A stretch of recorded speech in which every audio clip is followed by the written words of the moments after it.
ABP Ganga, खबर आपकी, जुबान आपकी। और अब एक बड़ी खबर, यूपी कैबिनेट ने आज किराएदारी से जुड़े अध्यादेश को पास करते हुए किराएदारी विनियम अध्यादेश 2021 को मंजूरी दे दी है, जिसके बाद किराएदारों और मकान मालिकों दोनों के हितों को सुरक्षित रखना आसान हो जाएगा। इस फैसले के बाद मकान मालिक और किराएदारों के बीच अक्सर होने वाले विवाद पर जहां लगाम लगेगी, वहीं किराए में मनमाने ढंग से की जाने वाली बढ़ोतरी को भी काबू में किया जा सकेगा और ये भी पता चल सकेगा कि प्रदेश में कितने लोग किराए के मकान में रहते हैं और कितने लोग अपने घरों को किराए पर लोगों ने दे रखा है। कैबिनेट की बैठक में आज 2020-21 के लिए आबकारी नीति का निर्धारण करते हुए प्रस्ताव पर मोहर लगा दी गई।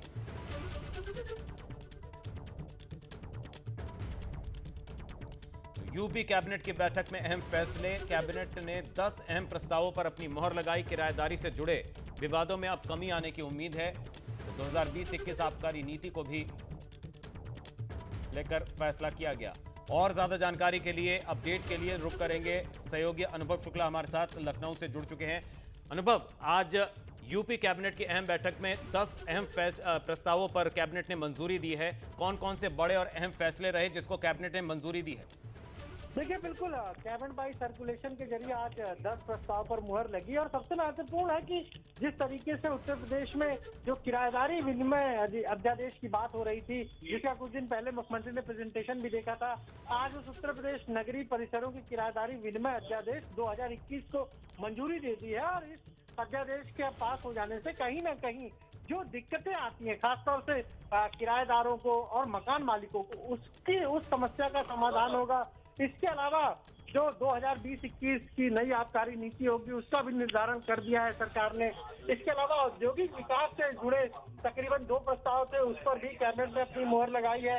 इस वजह से प्रधानमंत्री आवास योजना के संबंध में नीति में बदलाव था, वो किया गया है।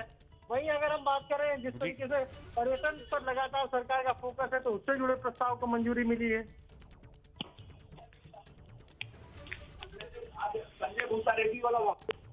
जी अनुभव, जिस तरह से जो अहम प्रस्ताव हैं, अगर किराएदारी वाले जो प्रस्ताव है उसकी बात करें तो कितना बड़ा असर आने वाले समय में प्रदेश में जो किराएदारों पर रहेगा और जिन लोगों ने अपना मकान किराए पर दे रखा है, उसको लेकर ये जो कितनी बड़ी समस्या थी जो हल हो सकती है? अनुभव, क्या आपको हमारी आवाज मिल पा रही है? चलिए, लगता है संपर्क कट गया है। अनुभव हमारे सहयोगी हमारे साथ जुड़े हुए थे जो अपडेट दे रहे थे कौन कौन से अहम ऐसे प्रस्ताव रहे जिस पर आज कैबिनेट ने अपनी मोहर लगाई है। तो यूपी कैबिनेट की अहम बैठक में आज 10 अहम प्रस्तावों को मंजूरी दी गई। 25 जनवरी को यूपी दिवस के मौके पर मुख्यमंत्री योगी आदित्यनाथ नोएडा के दौरे पर आने वाले हैं और 24 से 26 जनवरी तक नोएडा और लखनऊ में उत्तर प्रदेश दिवस के कार्यक्रमों का आयोजन होना है, जिसके तहत सीएम योगी 25 जनवरी को नोएडा में होंगे, जहां मुख्यमंत्री जिले को 415 करोड़ रुपए की 9 बड़ी योजनाओं की सौगात देंगे, जिसमें सेक्टर 16A में फिल्म सिटी में मल्टी लेवल पार्किंग, सेक्टर 3 में अंडरग्राउंड पार्किंग के अलावा सेक्टर 150 में शहीद भगत सिंह पार्क का उद्घाटन करेंगे सीएम। 25 जनवरी को नोएडा में होंगे मुख्यमंत्री योगी आदित्यनाथ, फिल्म सिटी में मल्टी लेवल पार्किंग का लोकार्पण करेंगे, उत्तर प्रदेश दिवस के मौके पर जाएंगे नोएडा। 415 करोड़ की 9 योजनाओं की सौगात देंगे। 2 दिन के चित्रकूट दौरे पर पहुंचे समाजवादी पार्टी अध्यक्ष अखिलेश यादव आज बिल्कुल अलग अंदाज में दिखाई दिए। वो मंदिर में पूजा करते हुए और साधु संतों से मुलाकात करते नजर आए, लेकिन अखिलेश ने मंदिर जाकर पूजा पाठ करने पर अब भाजपा ने सवाल उठाए हैं कि आखिर अखिलेश यादव को मंदिर जाने की क्यों जरूरत पड़ गई।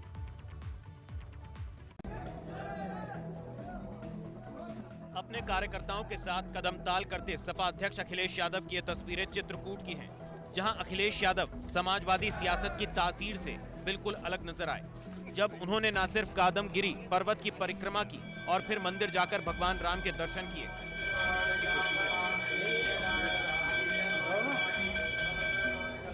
चित्रकूट में दर्शन पूजा के बाद अखिलेश ने पुजारी और साधु संतों से भी मुलाकात की और बताया कि उन्होंने भगवान राम से यूपी में भाजपा सरकार की विदाई की प्रार्थना की है।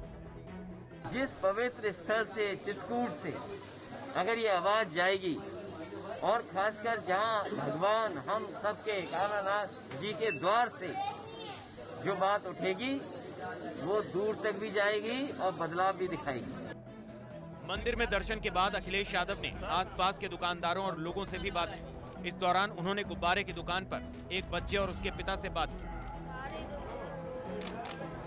बाबू जी की गोली लगी तो लेकिन चित्रकूट में अखिलेश यादव के मंदिर में दर्शन और पूजा की इन तस्वीरों को भाजपा अखिलेश यादव और समाजवादी पार्टी की सियासी मजबूरी बता रही है। समाजवादी पार्टी के राष्ट्रीय अध्यक्ष अखिलेश यादव जी चित्रकूट पहुंचे हैं और कामदगिरी के दर्शन करने गए हैं। अच्छा है, उनका स्वागत करता हूं। लेकिन ये तो वही बात हुई ना, 900 चूहे खाकर बिल्ली हज को चली। चित्रकूट में अखिलेश यादव के बदले हुए रूप पर यूपी सरकार के मंत्री मोहसिन रजा ने भी तंज कसते हुए कहा, शायराना अंदाज में सवाल पूछा कि आखिर अखिलेश को अब भगवान राम की याद कैसे आने लगी।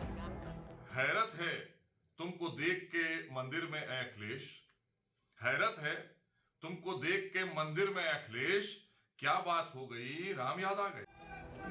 दरअसल समाजवादी पार्टी पर हमेशा से मुस्लिम तुष्टीकरण के आरोप लगते रहे हैं। ऐसे में माना जा रहा है कि भाजपा के हिंदुत्व से निपटने के लिए अब अखिलेश यादव भी पूजा पाठ और परिक्रमा के जरिए सपा को सॉफ्ट हिंदुत्व की तरफ मोड़ने की तैयारी में है।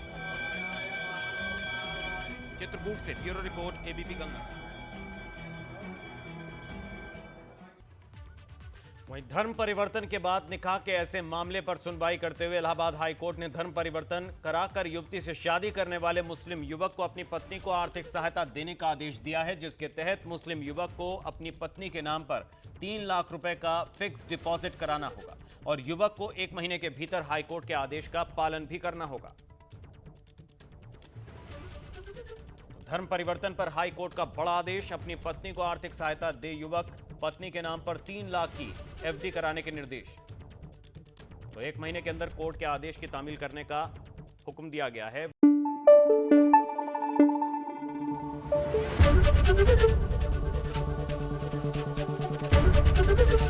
एबीपी गंगा, खबर आपकी, जुबान आपकी।